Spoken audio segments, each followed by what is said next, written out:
Sejam muitíssimamente bem-vindos a mais um episódio do Porão Cast. Nós estamos agora no episódio 5, Persistentes na Oração. Então, roda a vinheta.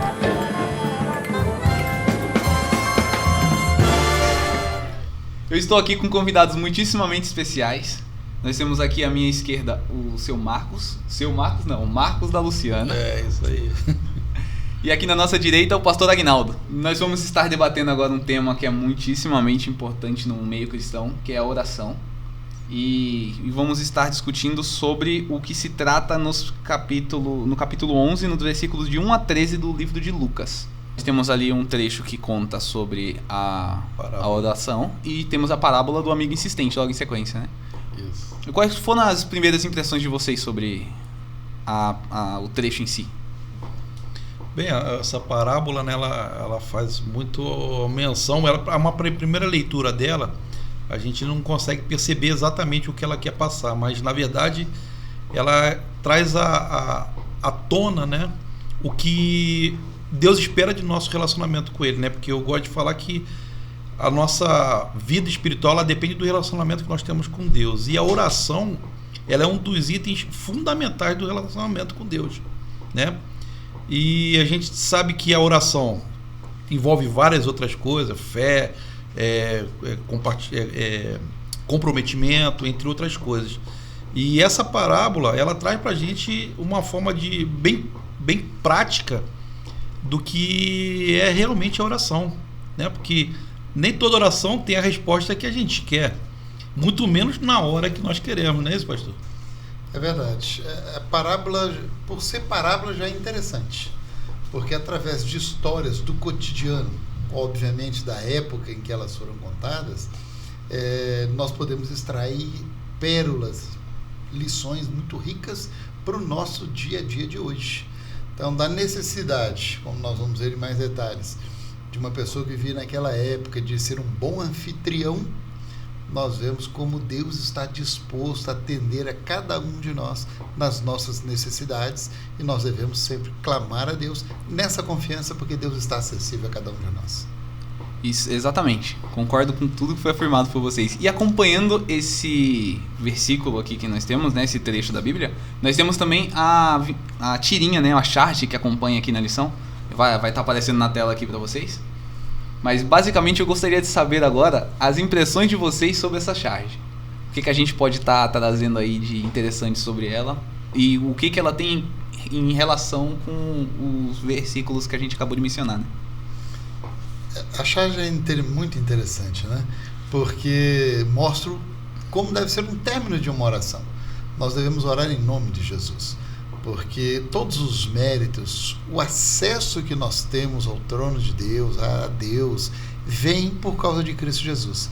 E a charge foi muito legal, porque eu coloco um anjo dizendo ao outro, né? Está querendo e sabe pedir. Então, ficou assim muito criativo, muito legal, porque é através de Jesus que nós nos achegamos a Deus, e é pelos méritos de Jesus que nós podemos ter certeza de que Deus nos ouve e nos responde. Eu concordo plenamente, o pastor falou tudo aí. Deus nos ouve e nos responde mediante a oração que nós fazemos, né? Que a oração tem pedido, tem agradecimento, tem uma série de emoções e sentimentos nesse momento. E se a gente olhar as tirinhas aqui, né? A oração aqui, ó, de manhã, de tarde, de noite. Aí finaliza a oração lá, ó, em nome de Jesus, amém. E os anjos estão ali, ó, ele está querendo e sabe pedir. Aqui me traz atenção, até porque a parábola já nos induz a isso, é uma insistência, né? Ele está pedindo, está querendo, está com convicção, né?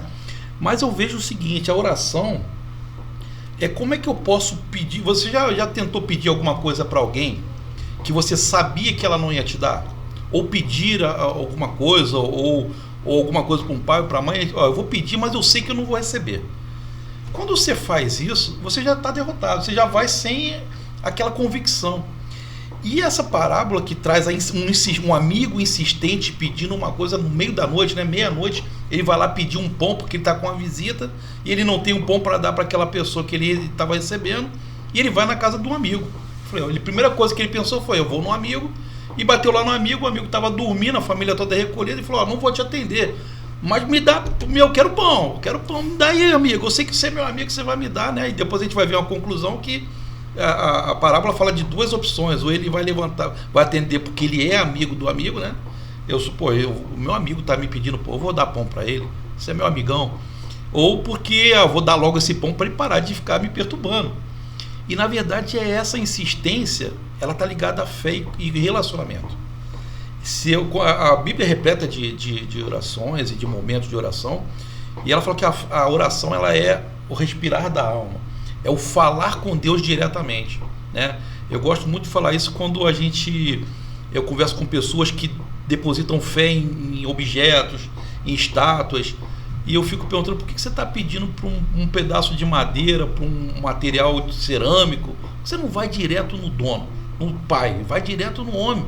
Ele é o caminho direto. E essa parábola quer nos passar justamente isso.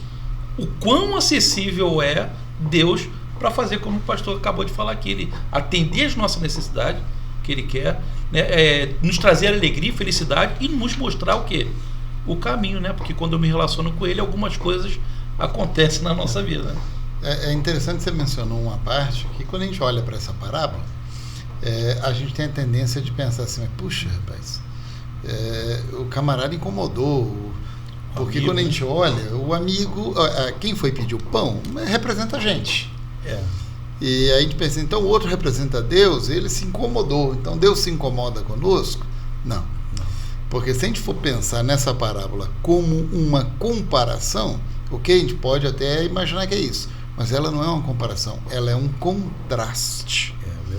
E aí nós temos que ter isso em mente, nós podemos nos achegar a Deus, ele vai nos ouvir. Por que eu tenho que insistir? Não basta falar uma vez. A gente precisa lembrar que nós vivemos em meio a um grande conflito. Quando nós oramos, Deus ele nos ouve, ele nos responde, ele está disposto, quando nós pedimos de maneira não egoísta, em harmonia com a vontade de Deus, ele está disposto a nos atender e ele sabe o que é melhor para nós, mas o inimigo não quer. Digamos que uma pessoa está vivendo um dilema, um conflito no lar, e aí está orando a Deus, Senhor, traz de volta o amor aqui entre os meus pais, ou entre eu e meu cônjuge, enfim. E Deus quer ver harmonia no lar, os anjos querem ver harmonia no lar, mas Satanás não quer. E ele envia os anjos dele para se opor. E então nós não podemos desistir. Nós vivemos em meio a uma batalha, uma guerra. Então, por isso a insistência. Nós temos que continuar lutando com as armas que Deus nos deu, e uma delas é a oração. Isso aí é exatamente o que a parábola quer nos mostrar, o quão acessível é Deus em nos receber, ainda que sejamos o quê? Insistentes, chatos. Ele quer nos receber, ele quer nos ouvir. Mas será que é isso aí que Deus está querendo da gente? É só a gente ficar insistindo? Na verdade, não. Essa insistência e essa, na verdade, é perseverança, né? Apocalipse repleta dessa palavra, né? Aqueles que perseveraram, que receberão o quê? A coroa da vida. Então, a perseverança em você insistir na oração traz a você um relacionamento com Deus. Isso que eu acho que é importante, porque a gente vai ver aqui na frente, na lição, que essa abordagem ela nos leva para Jesus. Jesus é o único caminho para chegar a Deus. E a oração ela desenvolve fé e relacionamento com Deus. E quando eu desenvolvo esses dois itens, eu passo a ter uma coisa que é extraordinária. E aí vai aumentar muito o resultado das orações, que é confiança em quem eu estou pedindo. Em confiança em Deus, confiança no Espírito Santo, confiança em Jesus, né? O reconhecimento do sacrifício, né? Porque ele é o nosso Criador, mas ele é o nosso Salvador. Ele nos criou e nós nos perdemos. E agora somos salvos, graças a ele, né? Então a parábola ela é repleta de muitos ensinamentos, né? E o que eu mais gostei de ler e entender na lição é exatamente o chamado a perseverança, a insistência de buscarmos a Deus, ainda que nós não tenhamos fé, né? Porque a palavra diz que a fé vem pelo ouvir e ouvir a palavra de Deus, e essa fé que vai trazer confiança em Deus, é uma sequência.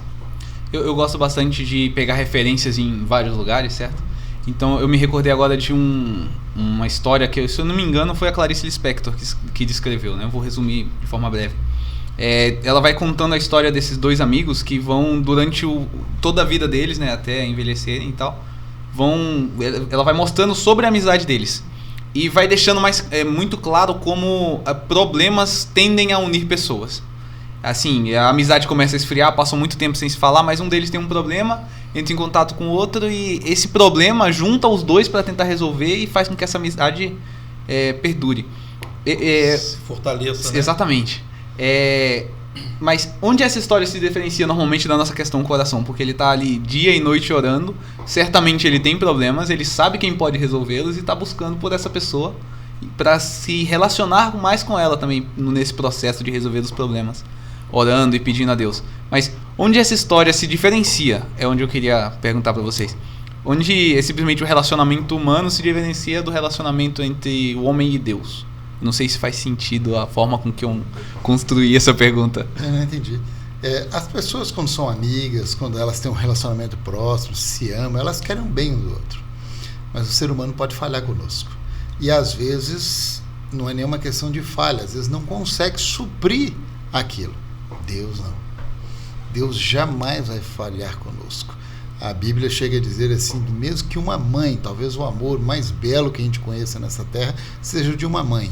Mesmo que uma mãe viesse a se esquecer de um filho, Deus jamais se esqueceria de seus filhos. Então Deus jamais nos abandona, jamais se esquece de nós.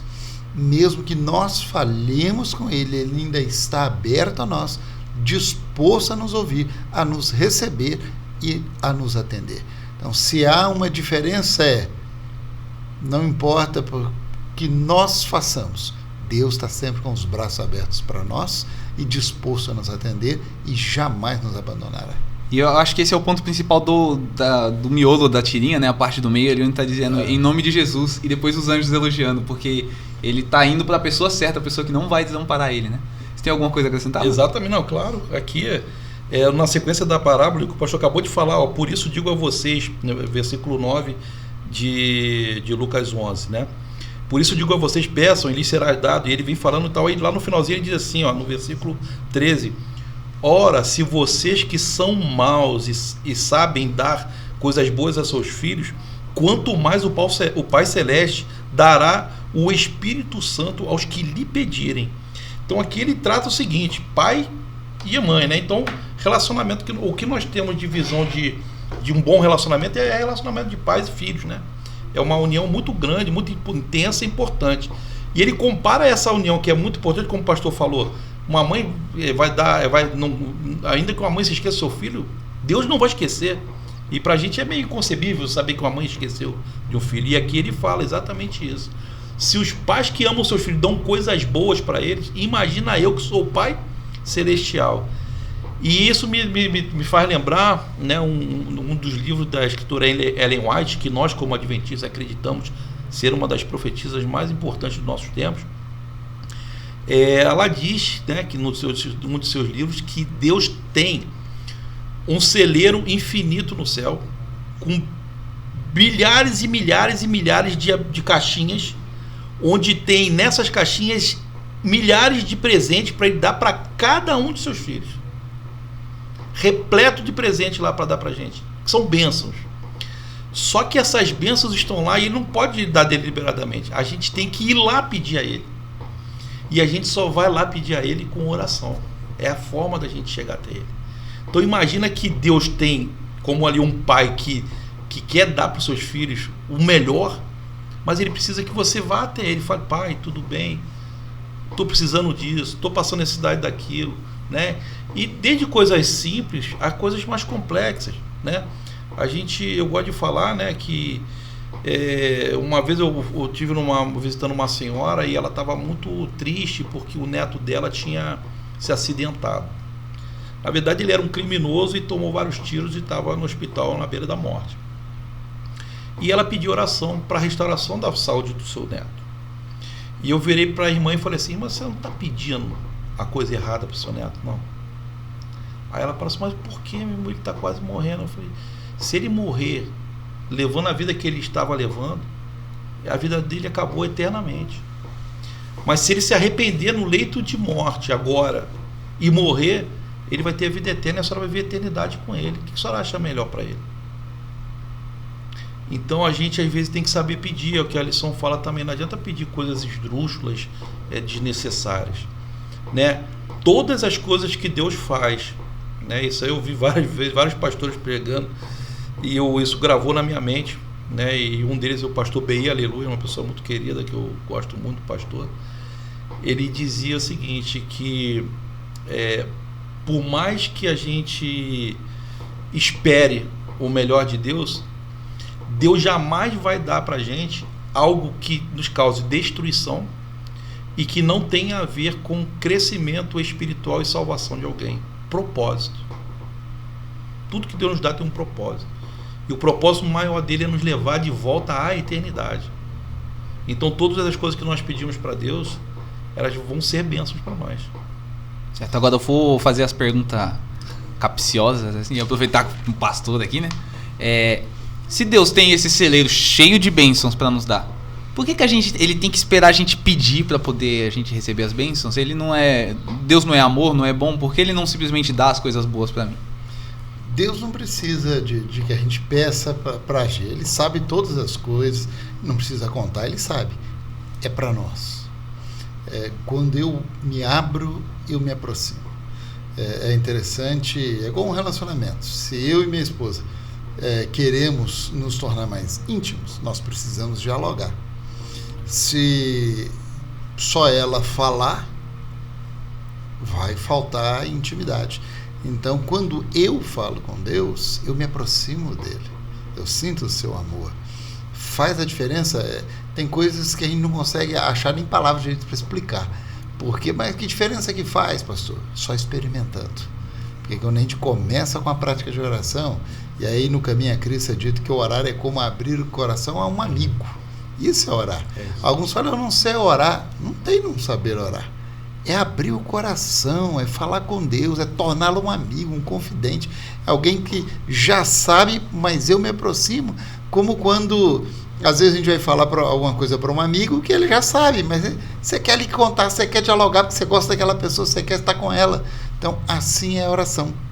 Deus não precisa, eu preciso. Então é uma dádiva.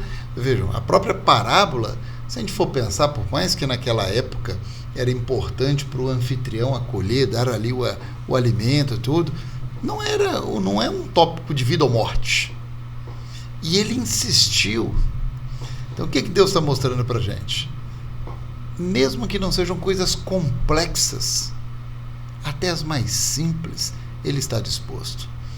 Quando eu era criança, eu uma vez brincando, e eu fui uma criança bem espoleta, e acabou que caiu óleo de uma planta, a seiva de uma planta, dentro de uma das minhas vezes.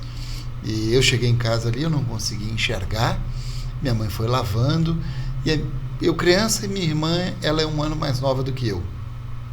Ela, na inocência e na simplicidade de uma criança, com medo do irmão querer ficar cego, ela foi para o quarto e foi orar, pedindo, e ali na fé dela, na simplicidade dela, falando, Deus já sabia da minha necessidade. E ela orou e pediu, Senhor, se o meu irmão não for ficar cego, ela criança, mais nova que eu, faça com que essa luz acenda. E a luz estava apagada e ela acendeu.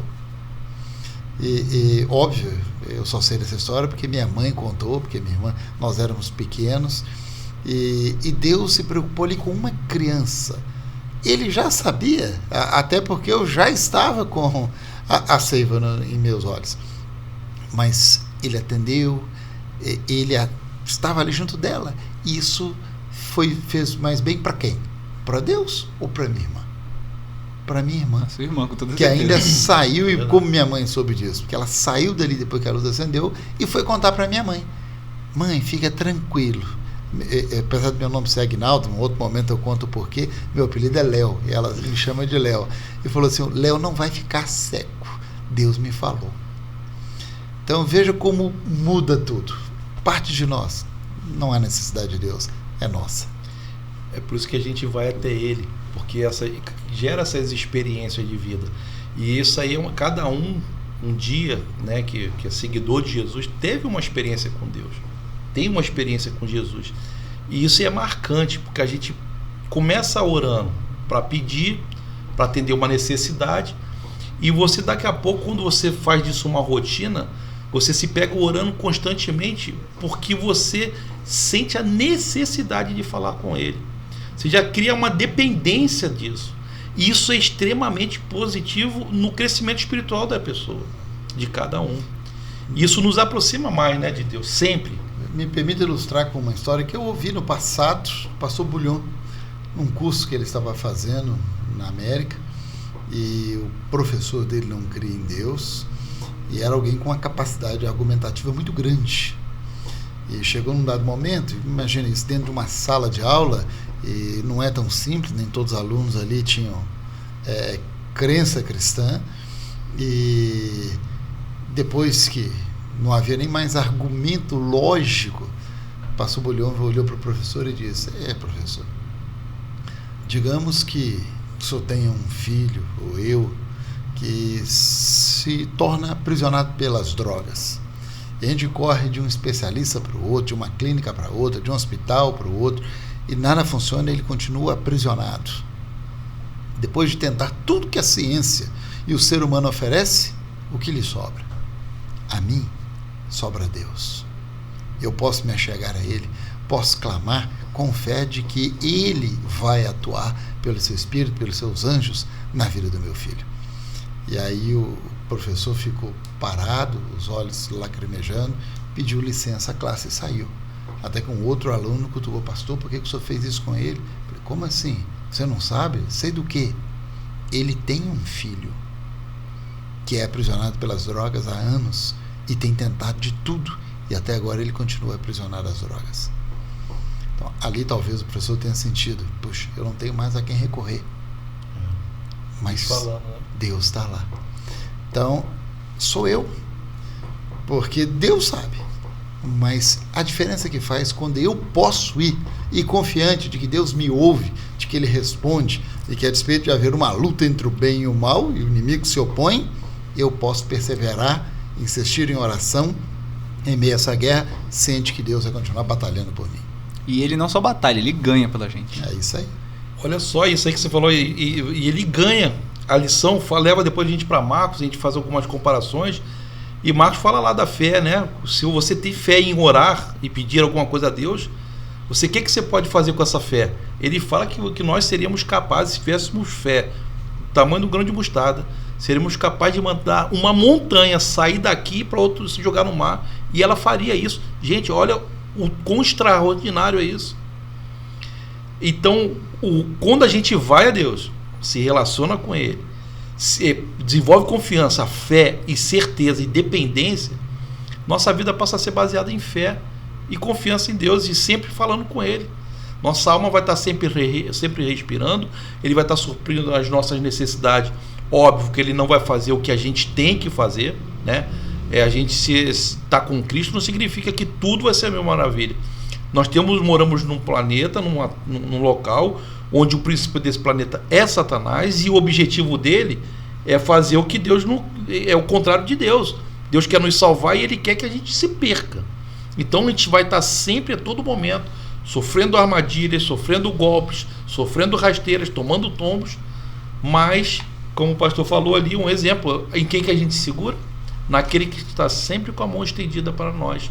E a oração é o melhor caminho para nos aproximarmos dele. Vou guiar a gente agora para o final, para a gente fazer umas considerações finais sobre o assunto. Naturalmente a gente já foi indo para a parte onde isso se aplica na prática, né? Mas eu gostaria que vocês falassem mais um pouquinho agora para a gente fechar sobre qual é a aplicação dessa lição que a gente estudou para a nossa vida cotidiana. Não importa qual é o seu dilema, não importa aquilo que te aflige, Deus te ouve, está disposto a te ouvir e a te responder. Deus é acessível. Não importa qual milagre que você precise, do pequeno ao grande, para encontrar uma coisa que você precisa dentro de casa ou uma cura. Mas me permita te dizer uma coisa: o maior milagre de todos não é restabelecer um casamento, não é a cura de uma doença, não é um trabalho, não é algo que ocorre na faculdade e, Senhor, obrigado. Não, o maior milagre, não importa quais sejam as circunstâncias que nós estejamos enfrentando, a gente sabe que Deus nos ouve, que Deus nos responde, que Ele está no controle, que em breve a vitória é nossa. Então nós continuamos sorrindo e louvando a Deus, mesmo que as circunstâncias que nos rodeiam hoje sejam tenebrosas. É como diz aquela canção, né? Pode cair o mundo, estou em paz. Então lembre-se, Deus te ouve. Clame pelo milagre, abra o teu coração a Deus, Ele vai te ouvir, Ele vai te responder. Mas acima de tudo, confie sempre nele, não importando as circunstâncias, porque esse é o maior milagre que Ele pode operar na tua vida. Amém. Amém. A Bíblia diz que Jesus é o caminho, a verdade e a vida, né? A lição aqui fala que o textinho aqui, o nosso acesso ao céu é garantido por meio de Cristo e é por isso que oramos em nome de Jesus. Quando nós fazemos isso, aí eu quero te falar que por que nós oramos em nome de Jesus? Quem veio aqui para viver, estar conosco, conviver e deixou o Consolador quando ele subiu ao céu? Aí eu quero trazer para a tecnologia de hoje. Imagina que hoje todos nós vivemos no mundo online.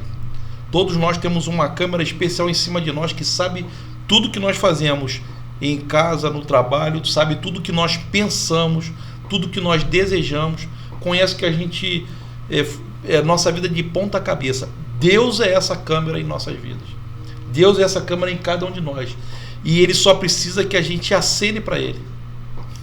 Só acenar e falar: eu sei que você está me filmando, Deus, eu sei que você está me vendo. E Ele é exatamente isso. Nós estamos online com Deus e só precisamos estabelecer a conexão. Ele está aqui direto e nós precisamos só buscá-lo. E assim a gente vai finalizando agora esse episódio. Foi muito bom ter vocês aqui com a gente. Foi muito bom ter você aí que está assistindo com a gente também. E eu te espero no próximo episódio do Podãocast. Tchau, tchau.